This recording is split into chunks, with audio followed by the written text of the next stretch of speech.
Tabe, Berimba Kareba. Mudah-mudahan Anda selalu sehat dan tetap bersemangat. Saatnya Anda menyimak berita Sulawesi Tengah hari ini. Bersama saya, Aurela Gia. Sejumlah berita aktual dan menarik seputar Sulawesi Tengah telah kami siapkan untuk Anda. Berikut 3 berita utama hari ini.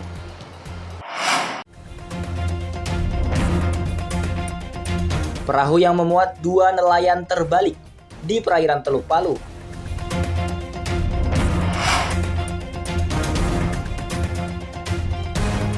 Polisi menangkap 7 pelaku pencurian motor di Kota Palu.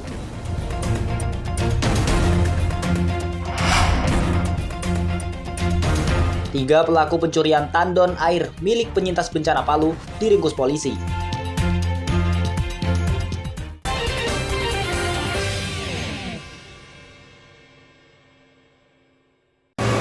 Sebuah perahu yang ditumpangi 2 nelayan dilaporkan tenggelam di Laut Teluk Palu Rabu malam.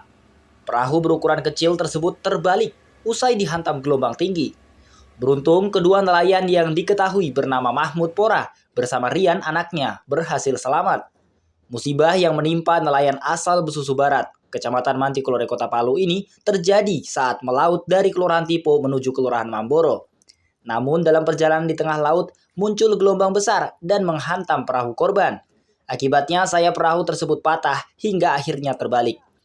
Sebelum perahu terbalik, Mahmud masih sempat menghubungi keluarganya untuk meminta bantuan melalui telepon genggamnya. Tim pencarian dan penyelamatan gabungan dari SAR, Damkar, BPBD, Lanal, Polairut, dan nelayan setempat langsung melakukan pencarian. Pencarian pun dilakukan berdasar informasi lokasi karam perahu di sekitar Kelurahan Tipo dan Kelurahan Mamboro. Upaya pencarian selama lebih setengah jam akhirnya membuahkan hasil dan Mahmud dan Rian berhasil ditemukan dalam keadaan selamat sekitar pukul 9 malam. Keduanya langsung dievakuasi menuju tepi pantai Kelurahan Tipo dengan menggunakan perahu karet. Kami turun Damkar Kota Palu, kemudian teman-teman BPBD Kota Palu, BPBD Provinsi Sulawesi Tengah, kemudian teman-teman Basarnas dari Angkatan Laut, kemudian Airut ini turun bergabung bersama masyarakat. Alhamdulillah dengan pencarian tadi tidak lama kami lakukan, korban sudah dapatkan dan posisi selamat. Tidak jauh dari posisi dia karam tadi kapalnya, jadi di wilayah Kelurahan Tipo seperti itu karena di belakang ini sih. Kemudian tidak jauh dari posisi itu dan sekarang posisi korban sudah diselamatkan di wilayah Kelurahan Tipo. Kedua korban langsung diserahkan ke pihak keluarga, sedangkan perahu milik korban tidak bisa diselamatkan. Syahrul Caya melaporkan dari Palu.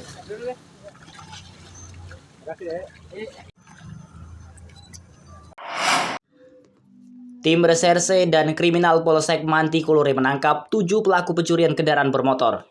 Ketujuh pelaku masing-masing berinisial MJ, MN, M, MS, IJ, CD, dan FD. Dari tangan tersangka, polisi juga menyita 9 unit motor hasil curian. Ketujuh pelaku ditangkap di lokasi terpisah dan waktu yang tidak bersamaan. Lokasi pencurian di 5 lokasi di wilayah Polsek Mantikulore. Sasaran pencurian adalah motor yang terparkir di rumah pemiliknya. Para pelaku beraksi dengan menggunakan peralatan khusus.